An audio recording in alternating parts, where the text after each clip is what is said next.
What's up, guys? One half of the Twins here, and you already know what this is about. LA Bron, Bron's plan, LeBronzo, whatever you want to call it. LeBron James signing to a 4-year, $154 million contract with the Los Angeles Lakers. And what's so interesting about this free agency signing is not even necessarily the surprise factor like it's been with LeBron in the past, but just the domino effect that this could cause with what this means for the Eastern Conference, who's going to join up with LeBron, and are they even title contenders already just by signing LeBron? So let's get right into it. So let's start with the question of whether or not the Lakers are title contenders. Well, the short answer here is no. But let's look at the team that LeBron just left, and then let's look at the team that he's joining in the Lakers. So the Cavs, who he just took to the NBA Finals, have a pretty mediocre roster, as we've all seen and heard about. I mean, J.R. Smith, George Hill, Kyle Korver, none of them played very well in the playoffs. They were all pretty streaky. Kevin Love is probably the only guy that LeBron will miss, but he's on the downturn.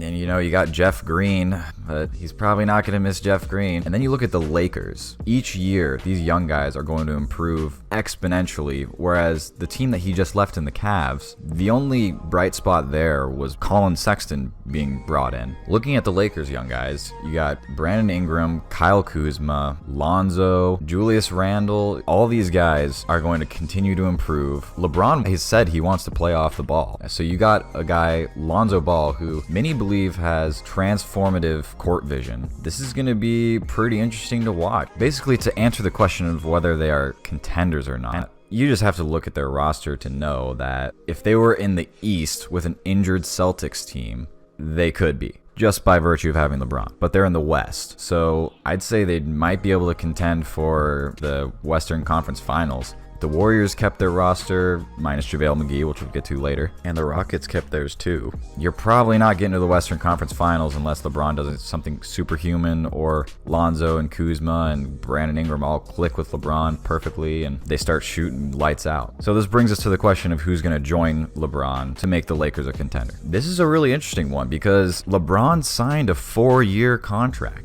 And this is a little out of character for LeBron signing to a 4-year deal. I mean, he usually has like a 1 or 2 year deal with some sort of player option in there. LeBron did this as a family decision. They don't need to bring in a free agent or make a trade right now.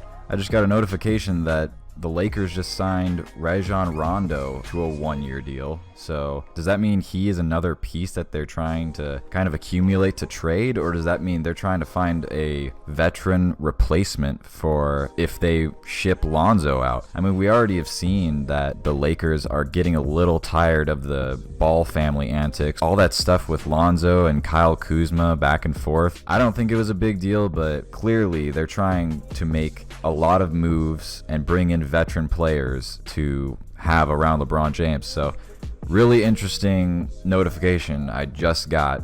The Lakers, this just in, have signed half the NBA free agent market in the past 2 days.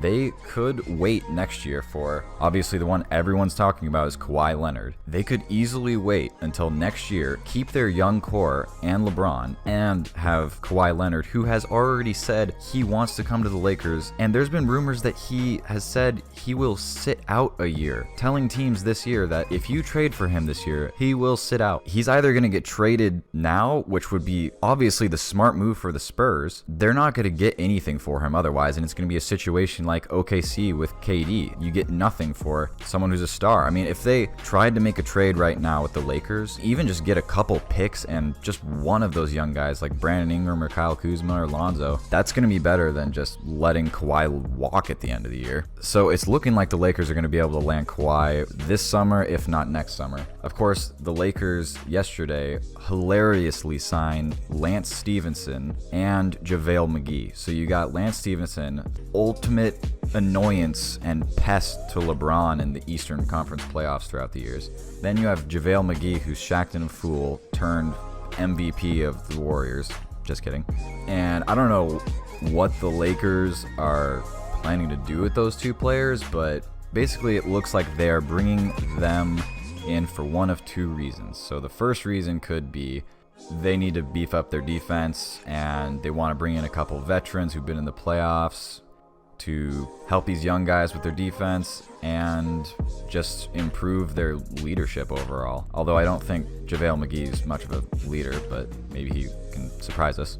The other reason is just that they're just bringing them in for trades to get more pieces to try and lure the Spurs into trading Kawhi and not have to give up their young core of players who are all just so young still and have so much potential. Magic is definitely trying to hang on to all of them.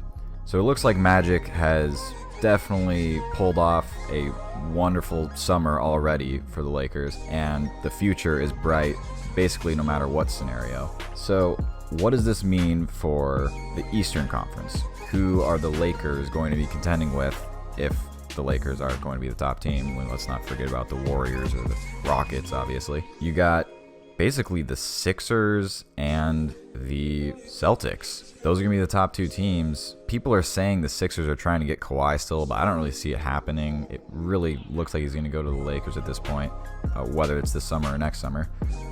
So over there, you got Skip Bayless saying that Joel Embiid is the top place now. We'll see how good Ben Simmons can get. Also, you still have Kyrie Irving, although injury prone, and Giannis over on the Bucks. I don't think the Bucks are going to be able to compete that well. I mean, you might as well just dissolve the East at this point. Everyone else is in the West. Although, I mean, the West is going to be really fun to watch. And a few other things about this whole LeBron situation. People are thinking who can join LeBron, try to make the Lakers a contender.